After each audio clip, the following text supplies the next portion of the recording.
উত্তরার দিয়াবাড়িতে milestone college ক্যাম্পাসে বিমান বাহিনীর একটি প্রশিক্ষণ বিমান বিধ্বস্ত হয়েছে।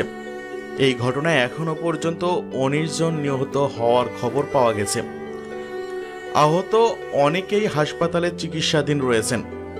এরই মধ্যে বাংলাদেশ জাতীয় ক্রিকেট দলের ক্রিকেটারদের মধ্যে তামিম ইকবাল, মুশফিকুর রহিম, লিটন দাসরা এই ঘটনায় শোক জানিয়েছেন। এই ঘটনা বিশ্বজুড়ে ছড়িয়ে পড়েছে।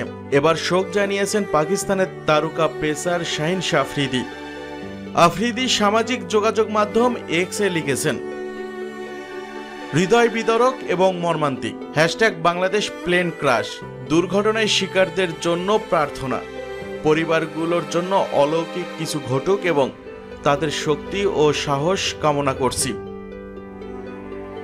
এদিকে ISPR এর এক বিবৃতিতে জানানো হয়, প্রশিক্ষণ বিমানটি দুপুর 1:06 টেক অফ করেছিল এবং কিছুক্ষণের মধ্যেই এটি দুর্ঘটনার কবলে পড়ে। পাইলট ফ্লাইট লেফটেন্যান্ট তৌকির ইসলাম সাগর ছিলেন বিমানের একমাত্র ব্যক্তি। দুর্ঘটনার কারণ জানতে তদন্ত শুরু করা হয়েছে।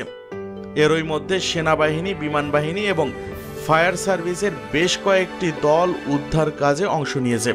এখনো সেই উদ্ধার কাজ চলছে।